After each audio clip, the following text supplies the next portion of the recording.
বহু সময়ৰ আগৰ কথা এখন গাঁৱত এজন বামুণে বাস কৰিছিল। সেই গাঁওখনৰে এজন ব্যক্তিয়ে এযোৰ গৰু বামুণজনক দান দিছিল। বামুণজনে সেই গৰুহালক ভালদৰে লালন পালন কৰিছিল। ফলত গৰুহালৰ স্বাস্থ্য দিনক দিনে চকুত লগা হৈ পৰিছিল।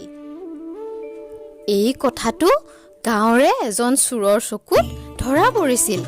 সেয়েহে সি সেই গৰুহাল চুৰ কৰিবৰ বাবে মন মেলিছিল।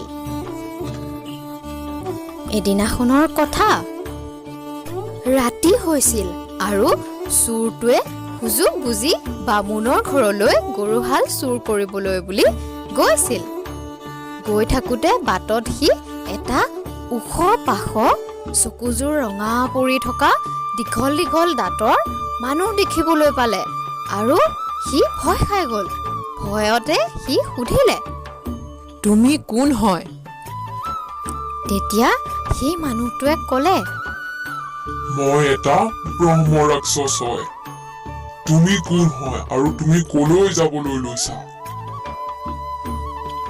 তেতিয়া চোৰটোৱে ভয় ভয়কৈ ক'লে, মই এটা চোৰ হয় আৰু মই বামুণৰ ঘৰত থকা গৰুহাল চুৰ কৰিবলৈ বুলি ওলাইছো। ৰাক্ষসে ক'লে, হয় নেকি? ময়ো বহুত দিনৰ পৰা একোৱেই খোৱা নাই। ময়ো গৈ সেই বামুণটোকে খাবলৈ পাৰিম। এনেদৰে কৈ দুয়ো বামুণৰ ঘৰ পালেগৈ। ৰাতি খাই বৈ উঠি বামুণে টোপনি গলত ৰাক্ষসটোৱে বামুণক খাবৰ বাবে আগুৱাই গ'ল। তাকে দেখি চোৰটোৱে ক'লে, ৰ'ব এতিয়া উচিত সময় হোৱা নাই।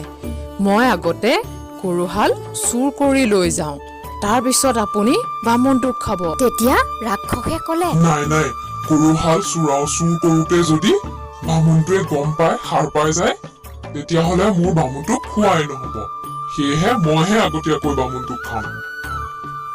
এই কথাটোক লৈ দুয়োৰে মাজত কাজিয়া হ'বলৈ ধৰিলে। সেই কাজিয়াৰ মাত শুনি বামুণটোৱে সাৰ পাই গ'ল আৰু তেওঁ মনে মনে থাকি সকলোবোৰ কথাৰ উমান পালে। বামুণৰ আৰু একো কথা বুজিবলৈ বাকী নাথাকিল। তেওঁ ভগৱানৰ নাম ল'লে আৰু ওচৰতে থকা মাৰি এডাল লৈ উধাই মুধাই চোৰ আৰু ৰাক্ষসটোক কোবাবলৈ ধৰিলে।